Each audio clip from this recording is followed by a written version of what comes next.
Last class अपन ने पढ़ा था जीन के कैरेक्टरिस्टिक्स, क्रोमोसोम के characteristics, sex determination, sex linked inheritance के बारे में।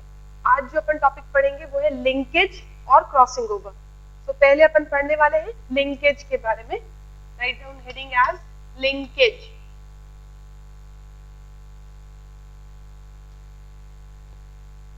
Linkage is the tendency of genes to stay together in their original combination, यानी हर एक ही क्रोमोसोम्स पे बहुत सारी जीन्स प्रेजेंट होती हैं। जीन्स में एक टेंडेंसी होती है कि वो हमेशा अपने ओरिजिनल कॉम्बिनेशन पे आकर करें। अब ये अपन ऑलरेडी पढ़ चुके हैं कि एक क्रोमोसोम में बहुत सारी जीन्स प्रेजेंट होती है और हर जीन की एक स्पेसिफिक पोजीशन होती है। इस पोजीशन को जीन लोकस कहा जाता है।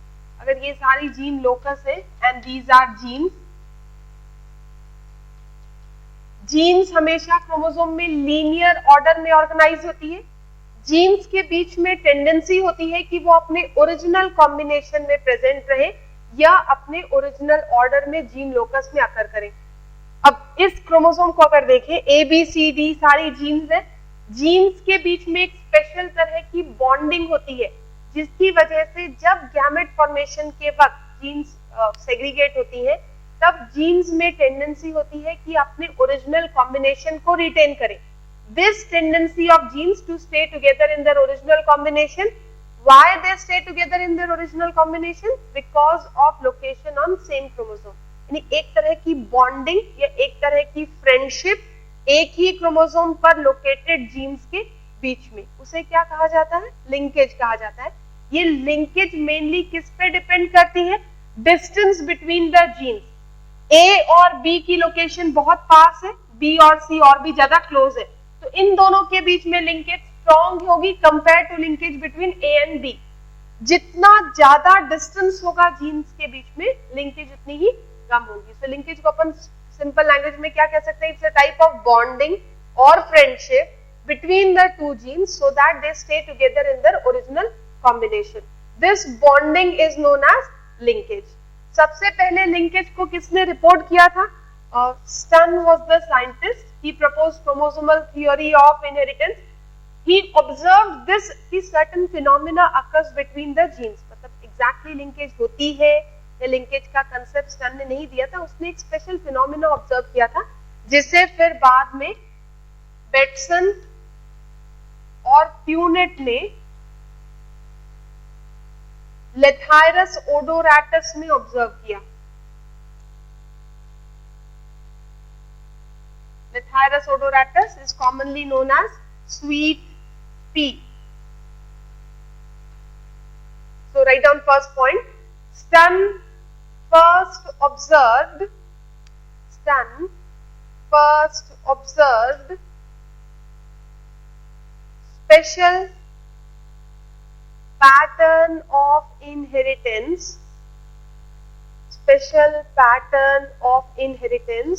while proposing its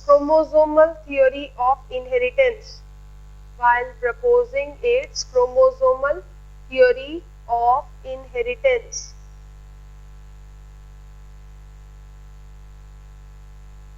The next point, Betson and Punnett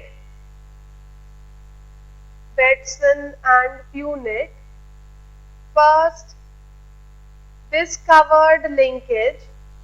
Betson and Punnett first discovered linkage and described the process in sweet pea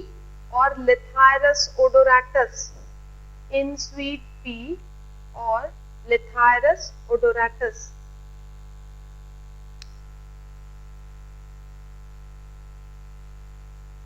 Next point, linkage is defined as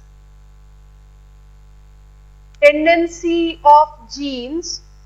Linkage is defined as tendency of genes to stay together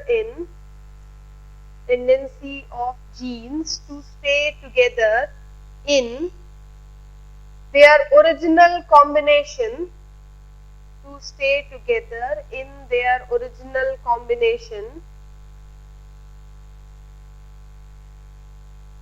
due to their location on same chromosome.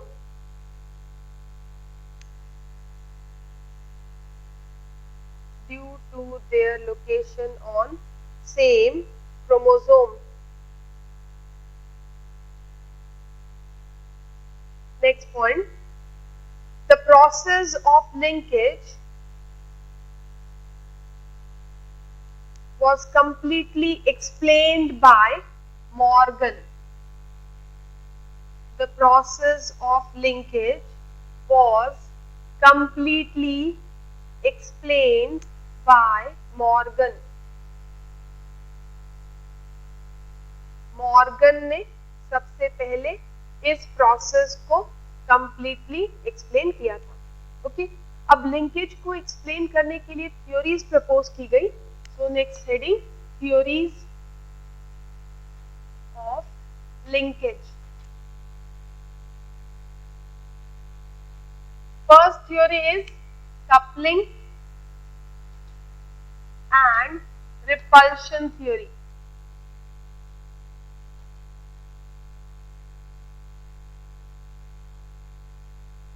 Proposed by Bateson and Punnett. First theory is coupling and repulsion theory proposed by Punnett. अब इस theory के according क्या है, jeans जो एक ही chromosome पर present होती है, लोकेटेड होती है, उनमें टेंडेंसी होती है कि वो एक साथ रहें और एक ही गैमेट में एंटर करें. This is known as coupling. Genes जो अलग अलग chromosomes पे located होती है, they show a tendency to enter different gametes. This is known as repulsion. यानी जिन genes में एक साथ inherit होने की tendency होगी, उसे क्या कहा जाएगा, coupling कहा जाएगा. जबकि genes जो अलग अलग chromosomes में located है, वो gamete formation के वक्त separate होती हैं और अलग अलग gametes में enter करती हैं. इसे क्या कहा जाता है, रिपल्शन. यानी एक ही क्रोमोसोम पर लोकेटेड जीन्स हमेशा एक साथ इनहेरिट होने की टेंडेंसी शो करेगी और वो एक ही गैमेट में जाएगी. यानी segregation won't be observe in linked genes. Whereas genes जो अलग अलग क्रोमोसोम्स पे लोकेटेड है, उनमें टेंडेंसी होती है कि वो अलग हो जाएं और अलग अलग गैमेट्स में एंटर करें. इसे क्या कहा जाता है, रिपल्शन. अब ये थ्योरी कंप्लीटली लिंकेज को एक्सप्लेन नहीं करती, इसलिए ये थ्योरी डिस्कार्ड की गई थी. So write down, genes located on same chromosome, genes located on same chromosome tends to enter same gamete, tends to enter same gamete, and this is known as tends to enter same gamete, and this is known as coupling. Whereas genes located on different chromosomes, tends to enter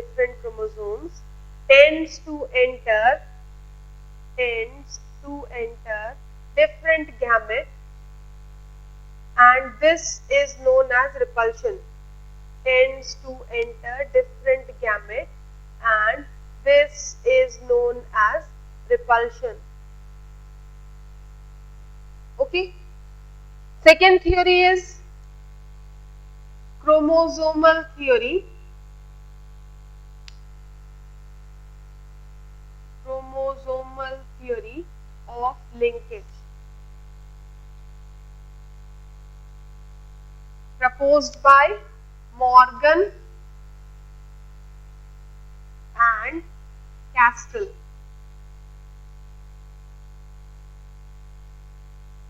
Proposed by Morgan and Castell.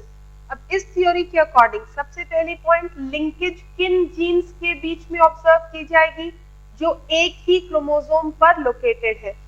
So first point is genes located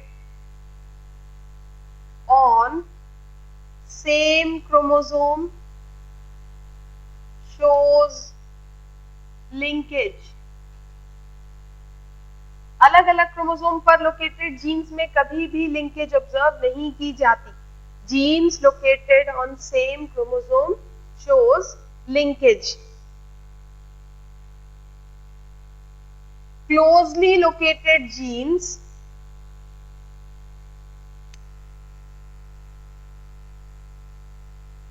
shows strong linkage.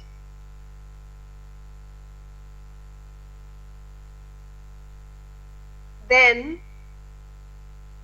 widely located genes. Then widely located genes. इसका मतलब distance between the two gene determines the strength of linkage. जितनी पास gene होगी, जितना distance कम होगा, linkage उतनी ही strong होगी. जितना डिस्टेंस ज्यादा होगा दो जीन्स के बीच में, लिंकेज उतनी ही कम होती जाएगी. क्लोजली लोकेटेड जीन्स के बीच में लिंकेज कैसी होगी? स्ट्रॉन्ग होगी. जबकि वाइडली लोकेटेड जीन्स के बीच में लिंकेज कैसी होगी? वीक होगी. अगर ये क्रोमोसोम है ए और बी, ये सारी जीन्स एक ही क्रोमोसोम पर लोकेटेड है, ए एंड बी बहुत पास है, इनकी लिंकेज ज्यादा होगी. ए और डी के बीच में डिस्टेंस ज्यादा है, इनकी लिंकेज कम होगी. सो जितना ज्यादा क्लोजली लोकेटेड लोकेशन होगा जीन्स का, लिंकेज उतनी ही स्ट्रॉन्ग होती जाएगी. Third point, genes are linearly arranged on chromosome.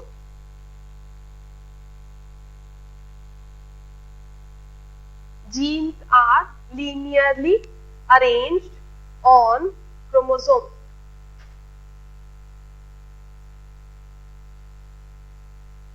So, ये तीन इंपॉर्टेंट पॉइंट्स हैं क्रोमोसोमल थ्योरी ऑफ लिंकेज के. इसमें सबसे इंपॉर्टेंट चीज क्या है जो याद रखनी है कि distance between the two genes determines strength of linkage. जितनी क्लोज लोकेशन जीन्स के बीच में होगी, लिंकेज उतनी ही स्ट्रॉन्ग होगी. अब इस स्ट्रेंथ के अकॉर्डिंग लिंकेज के टाइप्स होते हैं. इसके बाद नेक्स्ट पढ़ेंगे अपन types of linkage. Yes, distance, अभी जीन्स के बीच में डिस्टेंस मैप यूनिट या मॉर्गन से मेजर किया जाता है. अभी आएंगे अपन उस पे. ये यहां तक समझ में आ गया? कैसे मेजर करते हैं will be coming to this. दो मेथड है, उसके बारे में पढ़ेंगे अभी अपन. बेसिक थ्योरीज दो हैं, coupling and repulsion theory and chromosomal theory of linkage. Distance मतलब उनकी लोकेशन. मॉर्गन और centimorgan is the unit जिससे डिस्टेंस मेजर किया जाता है. कैसे करते हैं ये भी अपन आ रहे हैं वहां पर. इसके बाद अपन पढ़ते हैं types of linkage.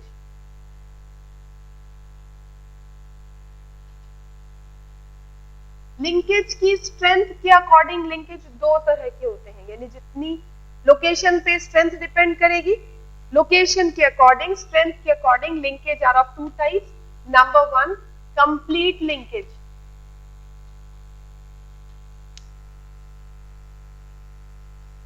Complete linkage मतलब एक ही क्रोमोसोम्स पर दो जीन इतनी पास पास है कि वो कभी भी क्रॉसिंग ओवर की वजह से सेपरेट नहीं होती. लिंकेज को ब्रेक करने का एक फिनोमेना या एक प्रोसेस है जिसे क्रॉसिंग ओवर कहा जाता है. Linkage can be broken by crossing over. But अगर जीन्स इतनी क्लोजली लोकेटेड है कि वो एक यूनिट की तरह फंक्शन करे तो उसे क्या कहा जाएगा? Complete linkage. Crossing over can not separate the two linked genes. मतलब अगर ये एक क्रोमोसोम है, this is gene A, then this is B, यहाँ पे सी, ये सेंट्रोमियर डी ई. सपोज ये कंडीशन प्रेजेंट है.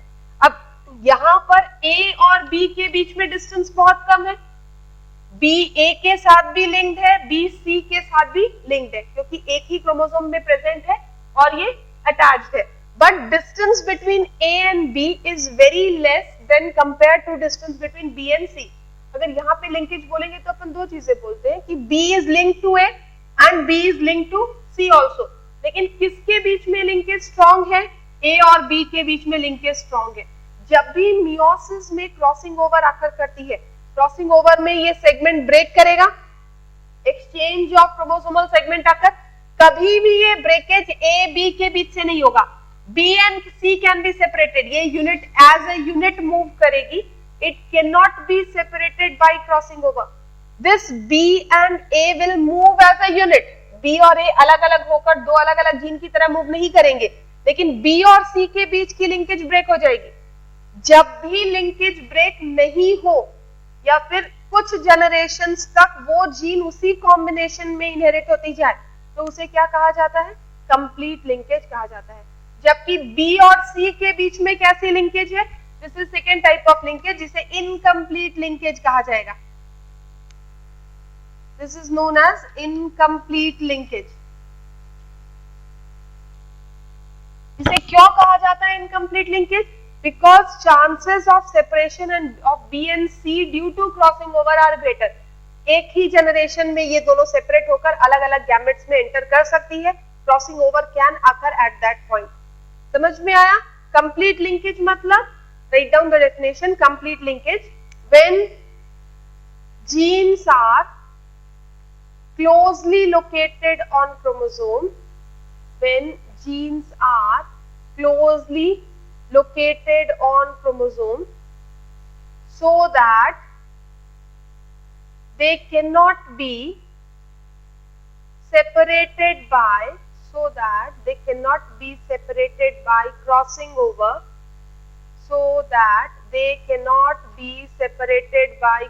over, it is known as complete linkage.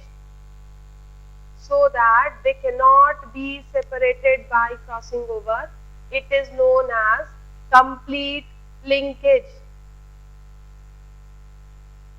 Okay, such linked genes tends to inherit together. Such linked genes tends to inherit together for one or more generations.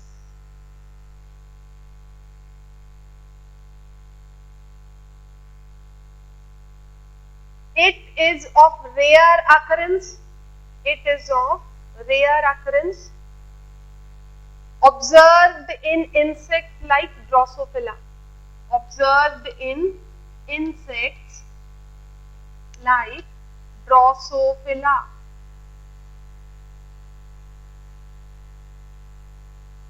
ये जो complete linkage वाली condition है, ये बहुत rarely आकर करती है और किसमें ऑब्जर्व की जाती है? ड्रोसोफिला जैसे इंसेक्ट्स में ऑब्जर्व की जाती है. Okay, second, number 2, incomplete linkage.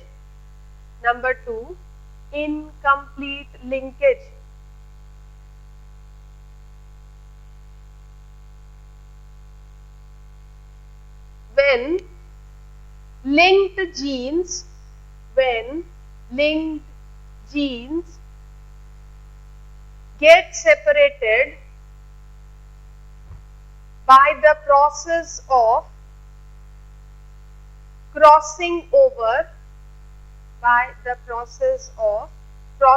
over, it is known as incomplete linkage. When linked genes are separated by the process of crossing over, it is known as incomplete linkage. Okay, so दो तरह के linkage. Complete linkage जब linked genes के बीच में distance बहुत कम हो और वो क्रॉसिंग ओवर से ब्रेक ना हो सके, यानी ये दोनों जीन्स हमेशा एक यूनिट की तरह ही मूव करेंगे. लेकिन जब डिस्टेंस ज्यादा हो और जीन्स ब्रेक हो जाए, सेपरेट हो जाए, तो उसे क्या कहा जाएगा? इनकम्प्लीट लिंकेज कहा जाता है. ठीक है, अब एक हेट्रोजाइगस जीन को अगर स्टडी किया जाए,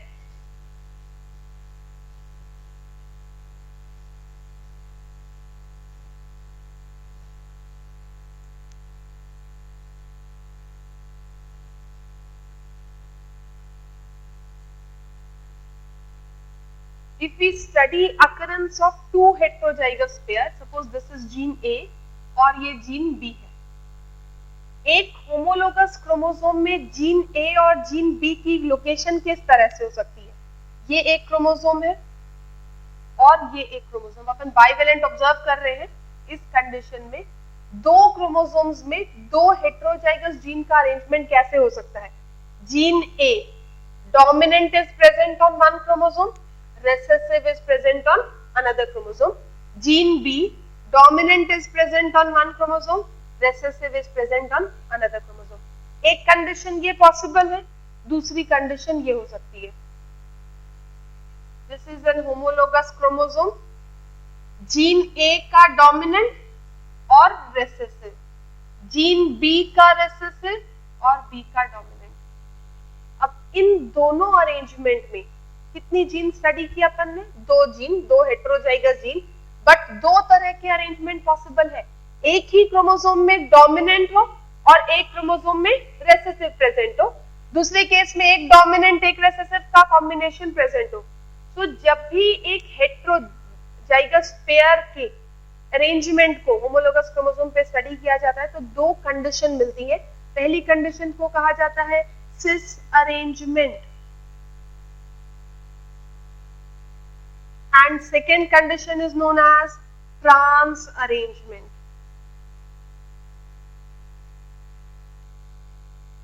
सिस मतलब सारे डोमिनेंट एक ही जगह पर, दो या दो से ज्यादा, तुम तीन कंसिडर करोगे तो ये कंडीशन हो जाएगी, ठीक है। जब भी दो या दो से ज्यादा जीन पेयर के लोकेशन को क्रोमोसोम पे स्टडी किया जाए, सारी डोमिनेंट एक क्रोमोसोम पर, सारी रेसेसिव एक क्रोमोसोम पर, इस कंडीशन को क्या कहा जाएगा? सिस अरेंजमेंट। दूसरी कंडीशन क्या होगी? जब एक डोमिनेंट और एक रेसेसिव एक क्रोमोसोम पर, एक रेसेसिव और एक डोमिनेंट दूसरे क्रोमोसोम पर, यानी हेटेरोजाइगस फॉर्म में ऑर्गेनाइज्ड हो, तब उसे क्या कहा जाएगा? ट्रांस अरेंजमेंट कहा जाता है, ठीक है। तो जब भी दो या दो से ज्यादा हेटेरोजाइगस जीन पेयर की स्टडी की जाए, दो तरह के अरेंजमेंट पॉसिबल है। एक सिस अरेंजमेंट होता है, दूसरा ट्रांस अरेंजमेंट होता है। Clear? Write down, next paragraph में लिखो, when arrangement of two pairs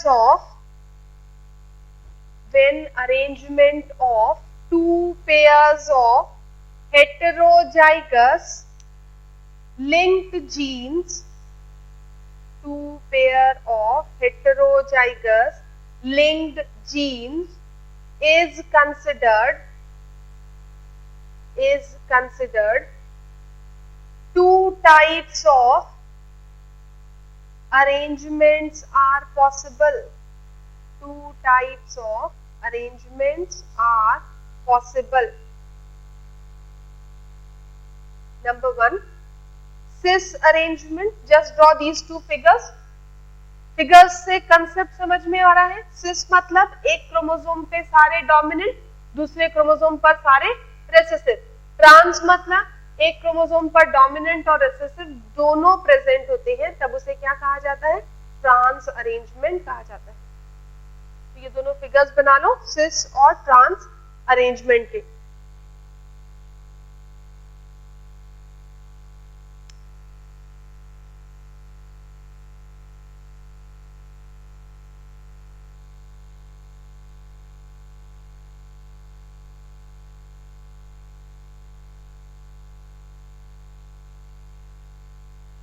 अब एक और जो कंसेप्ट आता है लिंकेज में, वो है लिंकेज ग्रुप्स के बारे में। Linkage group,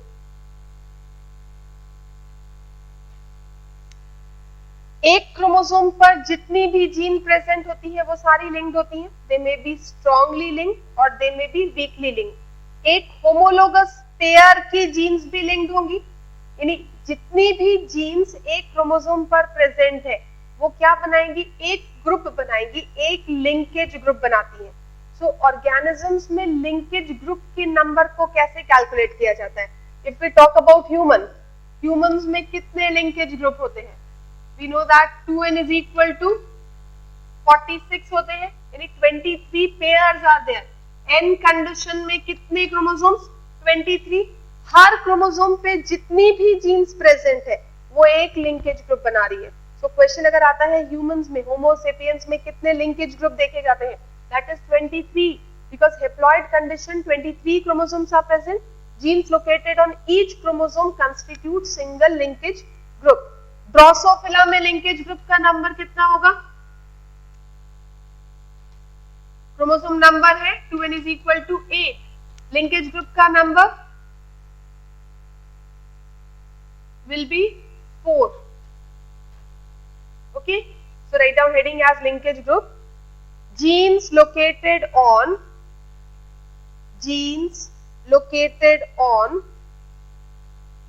single chromosome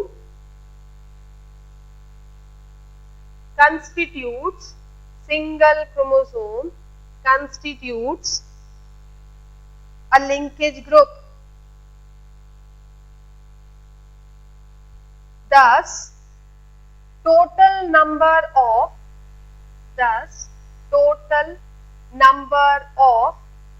linkage groups in an organism,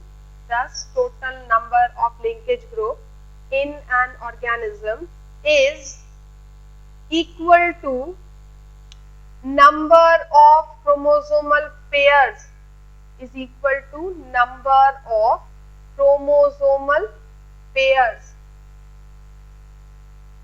Example, linkage group in humans 23. Linkage group in humans, that is 23. Drosophila 8. Drosophila is 4. Physum sativum के कितने linkage groups होंगे? Tell me the answer. Number of linkage group in Physum sativum. Physum sativum में chromosome number कितना है? 3. Gas मत करो, answer बताओ. 3, 5 और कौन से option? 7 is the answer. Physum sativum में 2n कितना होता है? 14. नंबर ऑफ लिंकेज ग्रुप्स कितने हो जाएंगे? 7. ओके, ये क्वेश्चन आए हैं. ड्रोसोफिला पे क्वेश्चन पूछा गया है. Number of linkage group in Drosophila is 4. Haploid number या paired number of chromosome represents the linkage group of organism. Okay, यहाँ तक समझ में आया? Next is factors affecting linkage. Factors affecting linkage.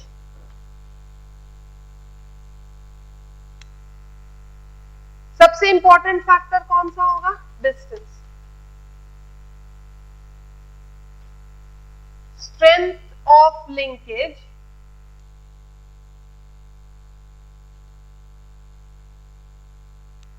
is inversely proportional to distance between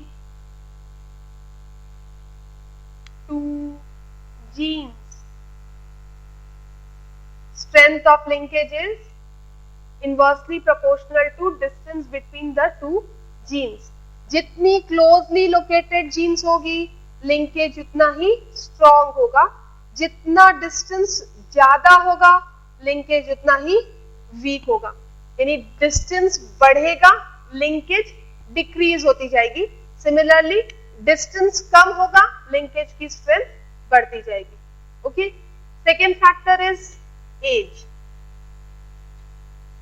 जैसे जैसे age बढ़ती है ऑर्गेनिज्म की, क्रॉसिंग ओवर की टेंडेंसी कम होती जाती है. अगर क्रॉसिंग ओवर कम होगा तो लिंकेज की स्ट्रेंथ बढ़ती जाएगी. तो write down, increase in as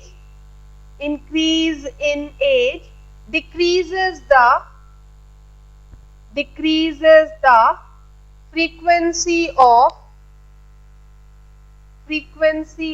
crossing over. Hence increases strength of linkage.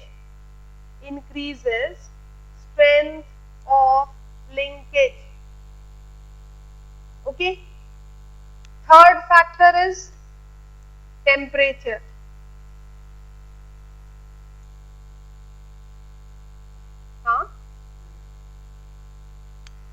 As बढ़ने के साथ क्रॉसओवर फ्रीक्वेंसी कम होती जाती है क्योंकि मियोसिस के चांसेस भी कम होते जाते हैं. So it depends. This will be studying in crossing over. कि with increase in age, crossover frequency decreases. ये एक natural tendency है कि rate of meiosis decreases with increase in age. यानी meiosis कब होती है? Higher organisms में meiosis होती है sexual reproduction के वक्त. Age increase होने के साथ sexual reproduction की tendency कम होती जाती है, जिसकी वजह से meiosis decrease हो रही है, crossover frequency decrease होगी and linkage increases. Okay. Next factor है temperature. Increase in temperature increases frequency of crossing over. Thus linkage decreases. So strength of linkage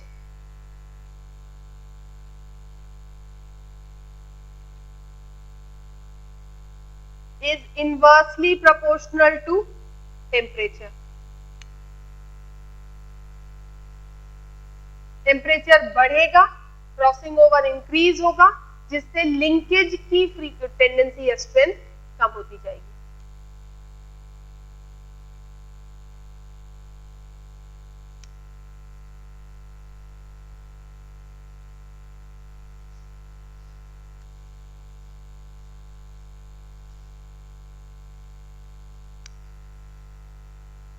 next है significance of linkage.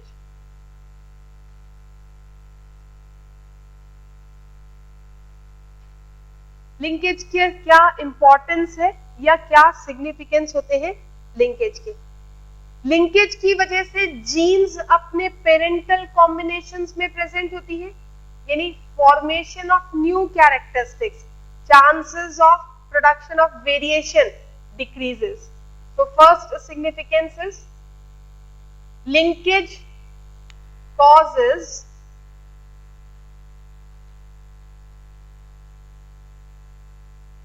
genes to occur in their parental combination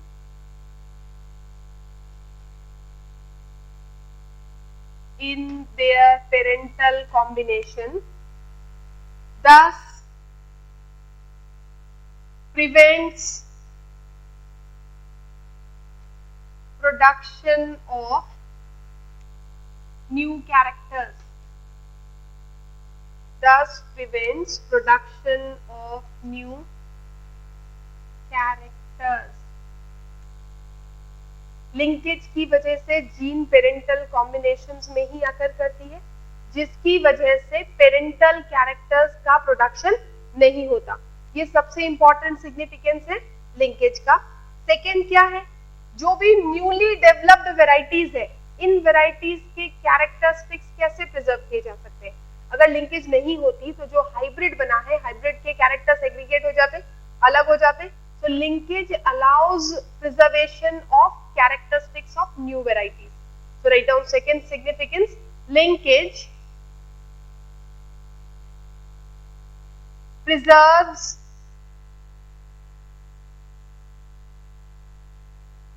characters of new varieties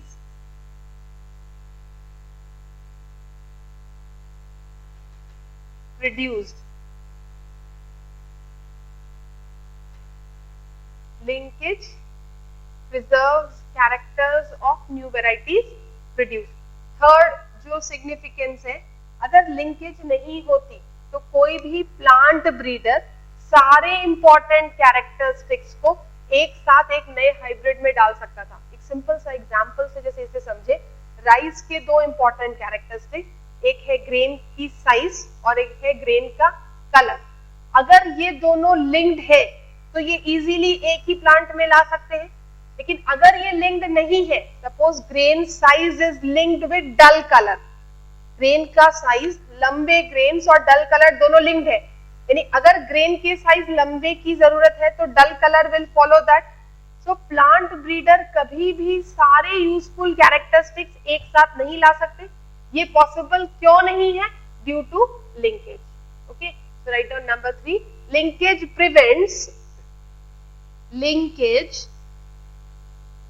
prevents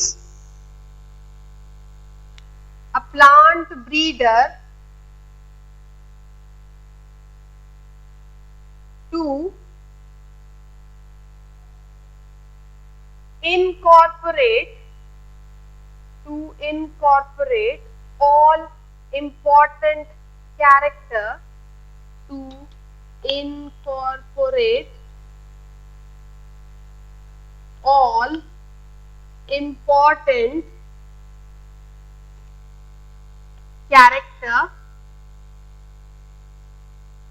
in single variety.